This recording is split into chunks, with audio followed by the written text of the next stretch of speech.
Work out చేస్తున్న ఆ ఊరిని ఇప్పుడు టేకప్ చేస్తాం. ఫస్ట్ ఫేజ్లో ఆ ఊరిని టేకప్ చేసి మళ్ళీ రాష్ట్రం అంతా కూడా చేస్తాం. జనవరికి దీనికి లాంచ్ చేస్తాం ప్రోగ్రామ్ని. ప్రూఫ్ ఆఫ్ కాన్సెప్ట్ కింద నిమ్మకూరు ఫస్ట్ ప్రాజెక్ట్ కింద స్టార్ట్ చేస్తాం. ఇప్పుడు 4 బర్తులు ఉంది, అవే కంటిన్యూ అవుతాయి. ఏదైతే ఎస్టిమేట్స్ కూడా ఉన్నాయి, ఇప్పుడు పెంచాల్సిన అవసరం ఉంది నా అభిప్రాయం. ఎనివే నేను రివ్యూ చేస్తాను. పోర్టుకు అనుసంధానంగా పరిశ్రమలు రావాలి, ఏమేమి రాగలుగుతాయని చూస్తాం. ఇప్పుడే బీపీసీఎల్ కూడా ప్రపోజల్స్ పెట్టాం, వాళ్ళు కూడా రిపోర్ట్ ఇవ్వాలి. ఆ రిపోర్ట్ వస్తే క్లారిటీ వస్తుంది.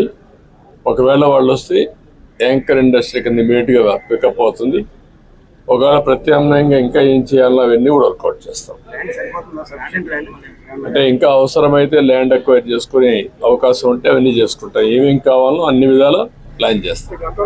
ఇండస్ట్రియలైజేషన్ చాలా అవసరం.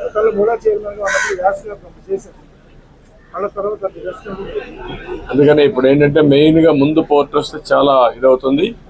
ఇప్పుడే మీరు చూసారు నేషనల్ హైవే వచ్చింది, దానివల్ల ఈజీ అయింది. రేపు రాబోయే రేపల్లె వరకు రైల్వే లైన్ కూడా వస్తే కనెక్టివిటీ ఈజీ అవుతుంది. ఈ విధంగా అన్నీ కూడా మచిలీపట్నాన్ని కనెక్ట్ చేస్తూ మనం ఇవన్నీ కూడా చేయాల్సిన అవసరం ఉంది. 6 లేన్ అవసరం అయితే ఇంకన్నీ 6 కాకపోతే 8 కూడా అవుతుంది. రేపు పోర్ట్ ఇవన్నీ బాగా వస్తే ఆటోమేటిక్గా వచ్చేస్తాయి.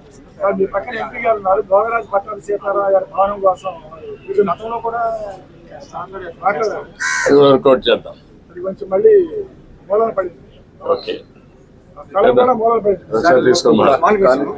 వీళ్ళు వైఎస్ఆర్సీపీ వాళ్ళు ఇక్కడ మన పోర్టు పోలీసు ల్యాండ్ ఒకటి తీసుకుని ఇది కట్టేశారు సార్ వాళ్ళ ఆఫీసు. అది ఇంతవరకు ప్రతి చోట కట్టేశారు. అసలు 2 ఏకర్స్ తీసుకుని ఉన్నాయి. వాటి పరిస్థితి అది అసలు ఏ విధమైన ఎస్టిమేట్ కాస్ట్ తీసుకుని వాళ్ళ దగ్గర కట్టేసేసారు. ఎవరు private contractor land proposal government దగ్గర నుంచి ఏమన్నా అసలు దాని గురించి ఏమన్నా అసలు మీ దగ్గర నుంచి పర్మిషన్ తీసుకున్నారా లేదా మున్సిపాలిటీ పర్మిషన్? ఎవరు పర్మిషన్ ఇచ్చారు? Who gives the permission to construct? మీరు ఇప్పుడు మాట్లాడలే కదా సార్? అడిగాను సార్. మీరంతా గమనున్నారు.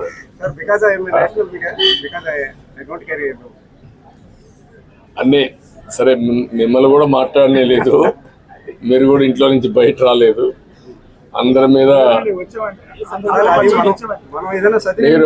మీరు అప్పటి నుంచి వచ్చి ఉంటే అంత పోరాడు ఉంటే మీరు ఆపలేకపోయాం కదా. మీరు కూడా దాన్ని ఏం చేయాలో డెఫినెట్ గా యాక్షన్ తీసుకుంటా. ఏమో కాదు, దీనికోసం కాదు. అప్పుడు అందరం పోరాడాం, మీరు పోరాడారు, మేము కూడా పోరాడాం, అన్ని పోరాడాం. తప్పకుండా అది కూడా నేను ఓపెన్ మైండ్తో ఉన్నాను. నేను తెప్పిస్తాను, ఇన్ఫర్మేషన్ తెప్పిస్తాను. ఆ బిల్డింగ్స్ ఎట్లా కట్టారు అవన్నీ కూడా